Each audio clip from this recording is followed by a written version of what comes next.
I'm SunitaWilliams. I'm up here on the International Space Station. So this is Node 2. This is a really cool module. Of course, most of these modules you'll see they have 4 sides, and they're put together. That way we could sort of work on a flat plane, either a wall, a floor, another wall, or the ceiling. But, you know, again, all you have to do is turn yourself and your reference changes. The reason I'm bringing that up is because this is where 4 out of 6 of us sleep. And so people always ask about sleeping in space. Do you lie down? Are you in a bed? Not really, because it doesn't matter. You don't really have the sensation of lying down. You just sit in your sleeping bag. So here's one sleep station right here. I'm going in right now. You can follow me if you want. So I'm inside. It's sort of like a little phone booth, but it's pretty comfy. I've got a sleeping bag right here that we sleep in, so we don't have sort of like a little bit of a cover. We don't fly all over the place. But you know, you can sleep in any orientation. I have it feeling like I'm standing up right now, but like you saw, I'm on the floor. But it doesn't matter if I turn over and I sleep upside down. I don't have any sensation in my head that tells me that I'm upside down, so it really doesn't matter. The sleep station is also like a little office. We've got a computer in here. As you can see, we've got a couple little toys. I've got some books. I've got some clothes and other things that make it sort of like home. I'm coming out. And just for reference, that's one sleep station. This one's another. Right here. There's one on the ceiling, if you want to call it. Right here. And then there's a 4th on the other wall over here. So all of us sleep in a little bit of a circle. All right, come on back. There's more to show you.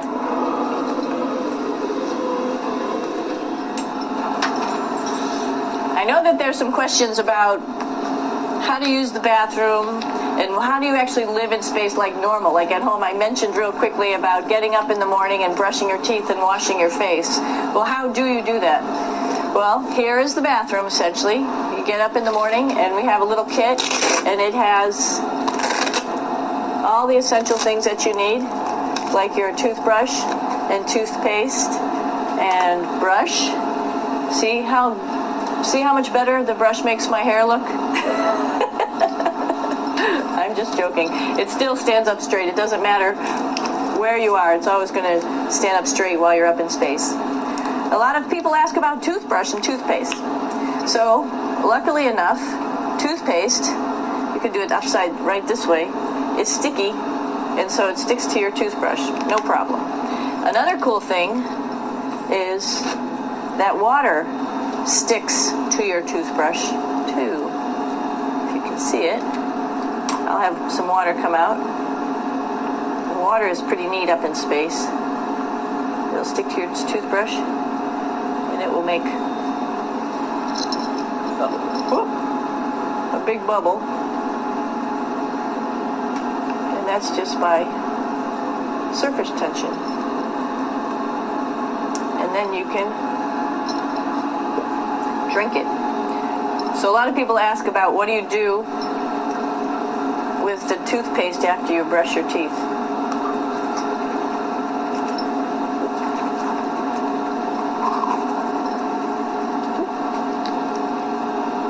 Two options. Swallow it, and it's sort of like mouthwash, but it tastes a little gross. Or you can just spit it out in a paper towel, and then you don't have to worry about it. Swallowing thing I wouldn't recommend at home. I'm only up here for 4 months, so it's not that bad.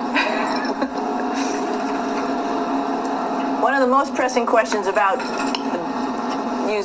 living in space, of course, is the bathroom. So let's take a look at that little piece of work. Come on in.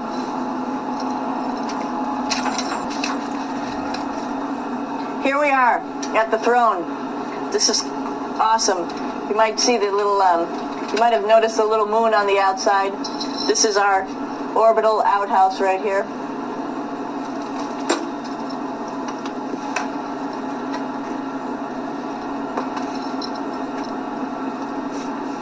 And of course, it serves for 2 functions. Number 2, right here. I'll show you.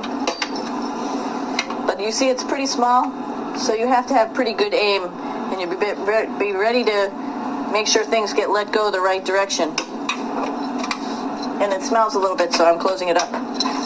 And that's, of course, for number 2.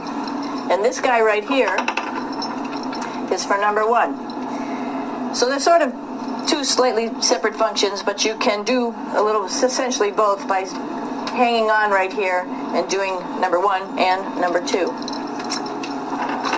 I might add it's color-coded, so you really don't get it mixed up, which is nice. This is yellows for number 1. And also, there's a selection of paper.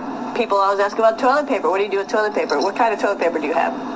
We have gloves, just because sometimes it does get messy. We have some Russian wipes, which are a little bit coarse if you like the coarse type of toilet paper.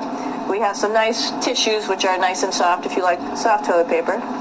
We have Huggies, just for any cleanup. You know, we were all babies once, and this sort of helps.